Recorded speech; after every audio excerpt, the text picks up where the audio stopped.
You've probably heard of Aicom. They are perhaps best known for their Neo Geo shooter Polestar, along with its pseudo-sequel Blazing Star, which they released after rebranding to the name Yume Kobo. But back in the 80s, they were a prominent developer on the PC Engine. According to Wikipedia, Aicom actually started as a team that left Jaleco, but this is dubious information considering no sources given. Regardless, Aicom definitely developed a relationship with Jaleco after porting various Mega System 1 games over to the beloved console, titles like P-47, Takeda Shingen, and Saint Dragon. Aicom must have been impressed with Jaleco's arcade hardware, as it wasn't long before they decided to make their own game for it.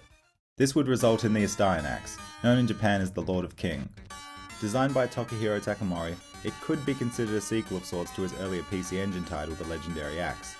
Of course, that game was published by Vic Tokai, so using the Legendary Axe name was out of the question. But mechanically, the two games are extremely similar, both being 2D action games where the player character wields a slow but hefty axe that can be charged up for extra power. The Astyanax adds a couple of new mechanics and tweaks the level design to be more fast-paced and arcade-orientated.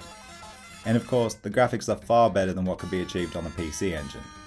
But while it looks good at first glance, I have to say this is far from my favourite action game on the Mega System 1, let alone the late 80s as a whole.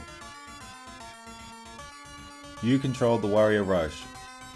Granted a magical axe after receiving a revelation from God, you must traverse a hostile land to reach the castle of Algarine and defeat the Demon Lord. As you begin your adventure in the woods, the sun rises in purple hues, but begins to set as you make your way to the castle's front door. The backgrounds are imaginative, the colours are vivid, and the scene progression is excellent, with each setting being consistent with the landscape seen in the game's Attract mode. Astyanax is an ancient Greek word that translates to something like High King, so it's no surprise that Greek mythology plays a central role in the game's theme. This is evident in both the enemy designs as well as the derelict Hellenistic architecture and sculptural references to the Greek pantheon. The game takes a sudden twist on the last stage, bringing you through a Geiger-esque alien lair. While it's quite an abrupt turn, the Hive is drawn with so much style that it puts every Contra title to shame. It's certainly hard to find faults in the Astyanax's presentation. In addition, the combat mechanics are definitely an improvement upon the legendary axes. The Astyanax adds a breakable shield into the mix, allowing you to defend certain angles when you're not attacking.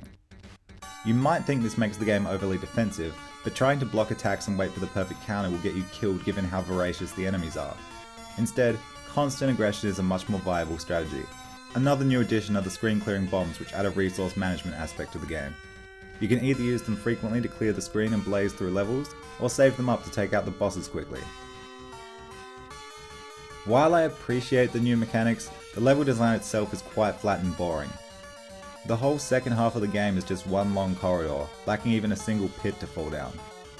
To the game's credit, the Astyanax is full of aggressive waves of enemies that approach in large numbers, but the basic level design can make the game feel more akin to something like Kung Fu Master or Vigilante. Except, you know, with an axe. And since the protagonist's axe hits above and behind him, there's multiple points where you can just stand still and mash attack to clear the screen, which is actually the optimal way to deal with certain parts of the game because the protagonist's slow movement makes dodging quite difficult. A smaller attack hitbox combined with faster movement speed to encourage dodging would have mitigated this and made combat much more compelling. The bosses, while visually impressive, are also badly designed. Sometimes they will just stand there and let you kill them before they can even hit you. At other times they will move and attack in very erratic patterns which can be impossible to avoid due to their large size and your aforementioned sluggish movement. But the game gives the player the concession of a ridiculous number of extra lives, which is not a good way to balance difficulty and makes the 1cc feel rather unsatisfying. Overall, I'm not a huge fan. While the Astyanax's presentation is excellent, it's wasted on the game's lackluster combat.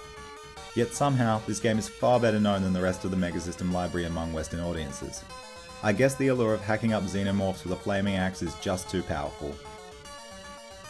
After the release of the Astyanax, Tokuhiro Takemori parted ways with Aicom and started his own company, producing games solely for Jaleco's arcade hardware. Thankfully, these games are a lot more interesting than the Astyanax. But we'll save that story for the next video. Thanks for watching.